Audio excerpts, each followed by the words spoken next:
It was Chief Seattle who said, "All things are connected like the blood that unites us all. Man did not weave the web of life. He is merely a strand in it. Whatever he does to the web, he does to himself." Isn't that powerful? Now, to me, that's especially significant because where did Chief Seattle live? Well, right around the Puget Sound. It's this area. So this ideology, this man who understood that the cosmos was like a web of life. Paul, in the book of Ephesians, understood the same thing when he said, there is one God, one Father, one Creator of all. One who is above all, who works through all, and is present in all. Everything is permeated with the one.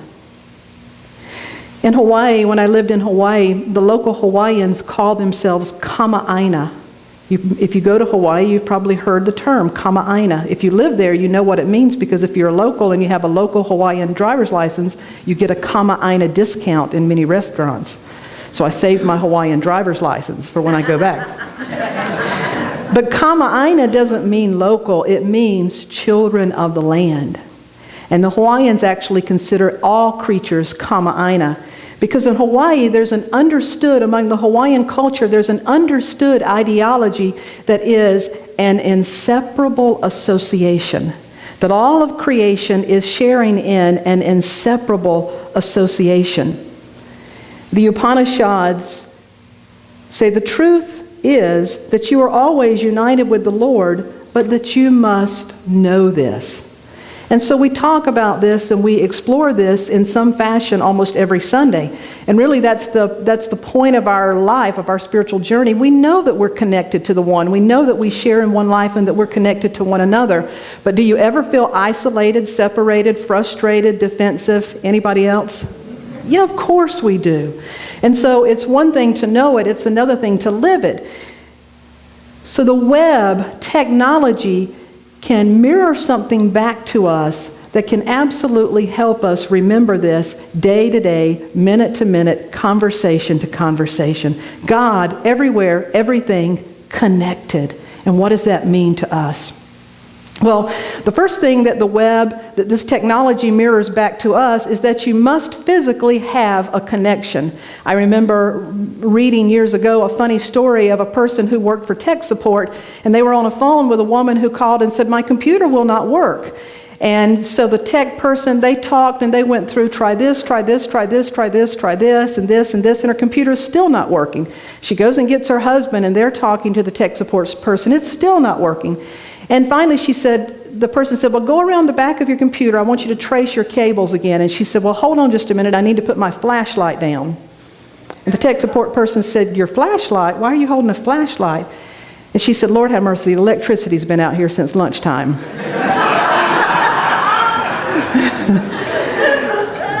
And you don't know why your computer's not connected. Well, we recently had a prayer class, and we were talking about the fact that you can never be disconnected from spirit, but you can sure act like it. And someone asked a great question, and they said, "Well, how do you know if you're connected or not? If you're always connected in concept, in reality, how do you know when you're not connected?" And half the hands in the classroom shot up. How many of you can feel what it feels like when you're not connected to the truth of your being? Yeah. When you get in your car and you start doing sign language with your hands because people aren't driving the way you want them to drive, and you start saying things that you hope never get repeated. You start acting in ways that you hope are never broadcast out on the website. So the first thing we know about technology that mirrors back to us is that very basic thing that we often forget, and that is you must make your own connection every single day. Repeat as necessary. Let's affirm together, I am willing to make my connection together. I am willing to make my connection. How are some ways we make that conscious connection? Prayer, meditation, intention. Exactly, you got it. I intend to be connected. I literally, just like the act of connecting your computer requires a physical connection, you are required to make a physical, literal act to consciously connect and desire to be connected in truth as you already are in spirit. That's our first basic reminder, is we must make the connection. The second thing that the technology and the internet in particular can mirror back to us is the concept of what it means to copy something and to download. How many of you have ever downloaded an iTunes? Do you realize that all of us are like iTunes? We're downloading information all the time. How many of you have ever copied a file? We've all copied files. You know what it is to copy a file and to download information. But this concept was foreign just a few years ago. A few years ago, I worked with computers, with technology, when they were first being placed in the schools. I worked with both Apple and IBM Computer to help put their computer systems in schools and train teachers how to use and include computers in the classrooms and in the office.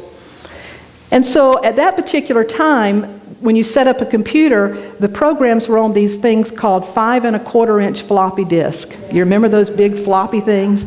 And at that particular time, when you had a computer, you had to have the disk in to make it work. So the first thing we did with a person when we went to them is said, make a copy of your disk, because if it gets messed up, it's damaged, you need a copy. So that was the first rule, always make a copy.